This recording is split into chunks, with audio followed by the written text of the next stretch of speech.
कुरान में ये इरशाद फरमा दिया, मा काना मुहम्मदुन अबा अहदिम मिन रिजालिकुम वलाकिन रसूलुल्लाहि व खातमुन नबिय्यीन, कि रसूलुल्लाह सल्लल्लाहु तआला अलैहि वसल्लम अल्लाह के आखिरी नबी हैं, तुम में से किसी मर्द के किसी के बाप नहीं है, बल्कि अल्लाह ताला ने नबूवत का सेहरा पहनाकर अपने महबूब को दुनिया में भेजा है। मालूम हुआ आज ये फितने हमें देखने पड़ रहे हैं, वो इसलिए देखने पड़ रहे हैं क्योंकि हमने हुजूर के दीन से हम दूर हो गए हैं, हमने दूरी को इख्तियार कर लिया है। हम दीनदार तो कहते हैं अपने आप को, मोमिन तो कहते हैं, लेकिन रसूलुल्लाह सल्लल्लाहु तआला अलैहि वसल्लम को अगर हुजूर की नबूवत का हमें ख्याल होता तो इस दुनिया में हमारे सामने नबूवत करने वाले, नबूवत का दावा करने वाला कोई पैदा नहीं होता। मालूम हुआ कि जब इस मुल्क का इस्लामी निज़ाम हो, जब इस मुल्क में इस्लामी निज़ाम हो तो ऐसे जालिमों को तख्तेदार पे चढ़ाया जाता है,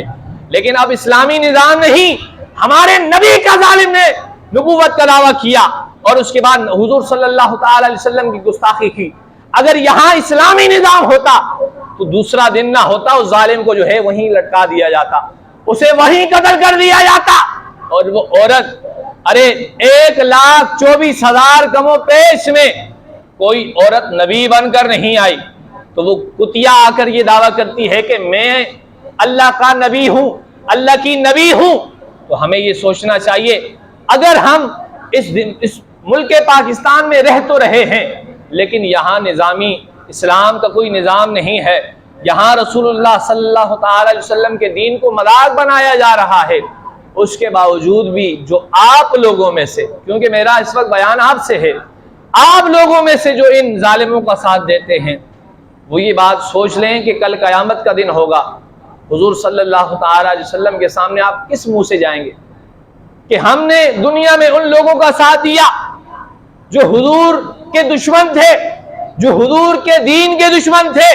हुजूर की इज्जत के दुश्मन थे। अब वो क़यामत का दिन होना है,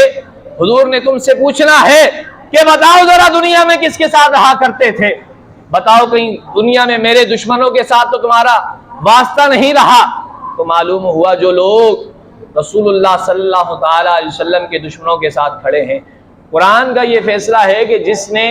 दुनिया में अपना इमाम जिसको बनाया, क़यामत के दिन वो उसी के साथ होगा। यहाँ इमाम से मुराद लीडर है, कोई नून लीग के नारे लगाता है,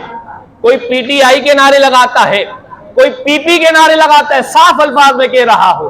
किसी का कोई डर मुझे नहीं है। खुदा की कसम जो लोग इन जालिमों के साथ खड़े हैं, कल यही क़यामत का दिन होगा, हुजूर सल्लल्लाहु तआला अलैहि वसल्लम की बारगाह में हाजिर होना होगा। तो हुजूर पूछेंगे जरा बता, तेरे पास तो और कोई ताकत नहीं थी, तू तो कुछ नहीं कर सकता था, एक पर्ची थी तेरे पास, तूने वो भी मेरे दुश्मनों को दी, तूने वो भी इस दीन के दुश्मनों को दी। मालूम हुआ ऐसे लोगों का साथ ना दो जो रसूलुल्लाह सल्लल्लाहु तआला अलैहि वसल्लम के भी दुश्मन है। और ये तीनों पार्टियां, क्या जितनी भी पार्टियां हैं सियासी, सिर्फ जिसको अल्लाह ताला ने चाहा, उसके अलावा जितनी भी पार्टियां हैं ये सारी इस दीन की दुश्मन है। सब ने दीन का लिबास ओढ़ा हुआ है, सब ने ये रट लगाई है कि हम इस मुल्क को रियासत मदीना बनाना चाहते हैं। रियासत मदीना में लड़कियों को नचवाया नहीं जाता, रियासत मदीना में शराब के लाइसेंस नहीं दिए जाते, रियासत मदीना में सूद का कारोबार नहीं किया जाता। अब रियासत मदीना अगर बनानी भी है तो वो कुरान और हदीस के मुताबिक होनी चाहिए, जहां माले गनीमत से अपना माल उठा लिया जाए, माले गनीमत में से जो कुछ दिल किया जाए तो उसको उठा लिया जाए। तो इसी तरह जो लोग इस मुल्क के दुश्मन हैं, तो लिहाजा अगर आपने उनको वोट दिया, ये जितनी भी पार्टियां हैं, उसके जिम्मेदार कयामत के दिन आप खुद होंगे, उसके जवाबदेह कयामत के दिन आप खुद होंगे। हुजूर फरमाएंगे कि मेरे दीन के दुश्मनों को तुमने वोट दिए, मेरे दुश्मनों को तुमने वोट दिए। लिहाजा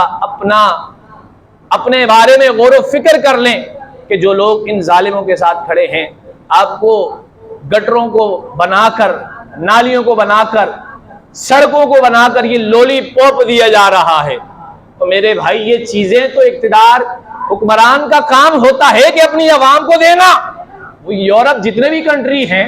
ان کے اندر بھی حالانکہ مسلمان بھی ہیں لیکن بہت کم ہیں، لیکن یہ بات تو ان کے اندر شامل ہے کہ جب ان کے پاس اقتدار آئے گا تو یہ گلیاں بھی بنانی ہے، گٹر بھی بنانے ہیں، پانی کا نظام بھی صحیح کرنا ہے۔ لیکن ہمارے ملک میں ہماری عوام کی سوچ صرف اور صرف گٹروں تک محدود ہے، ہماری عوام کی سوچ صرف سڑکوں تک محدود ہے۔ اگر ان کو گٹر بنا کے دے دیے جائیں، اگر ان کو سڑکیں بنا کر دے دیے جائیں اور اس کے بعد لائٹنگ کر کے دے دی جائے، اس کے بعد یہ کہتے ہیں ہمارا سب کچھ آپ ہی ہو،